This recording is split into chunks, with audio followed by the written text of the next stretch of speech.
இயேசு கிறிஸ்து தம்முடைய ஊழியத்தின் பாதையிலே அநேக நெருக்கங்களை சந்தித்தார்.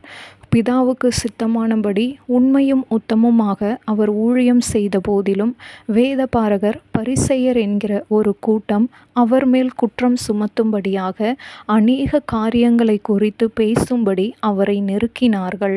ஆகிலும் இயேசு கிறிஸ்துவானவர் அதில் ஒன்றிலும் தளர்ந்து போகாமல் சோர்ந்து போகாமல் தன்னுடைய ஊழியத்தை செய்வதிலே அவர் தெளிவாக இருந்தார்.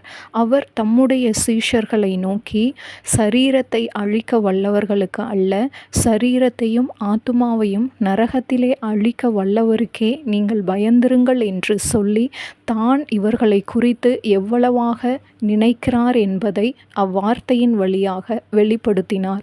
இன்றும் கூட உங்கள் வேலையிலே, ஊழிய பாதையிலே, நான் உண்மையாகத்தானே வேலை செய்கிறேன், நான் கர்த்தருக்கு உண்மையாகத்தானே நடந்து கொள்ளுகிறேன், ஆகிலும் ஏன் மனிதர்கள் தேவையில்லாமல் என்னை நெருக்குகிறார்கள், என்னை வேதனைப்படுத்துகிறார்கள், என்னை ஏன் இத்தனை கேள்விகள் கேட்கிறார்கள் என்று கலங்கி கொண்டிருக்கிறீர்களா? ஒருபோதும் நீங்கள் கலங்காதிருங்கள். உங்கள் தலையில் உள்ள மயிரெல்லாம் எண்ணப்பட்டிருக்கிறது என்று இயேசு கிறிஸ்து சொல்லியிருக்கிறார். ஆகையால் அவர்களுக்கு நீங்கள் பயப்படாமல், கர்த்தர் உங்களுக்கு நியமித்திருக்கிற பாதையிலே இயேசு கிறிஸ்துவானவர் தொடர்ந்து ஓடினது போல நீங்களும் தொடர்ந்து ஓடுங்கள். நிச்சயமாகவே ஒரு நாள் பிதாவின் மகிமை உங்கள் வழியாக வெளிப்படும். கர்த்தர் தாமே உங்களை ஆசீர்வதிப்பாராக.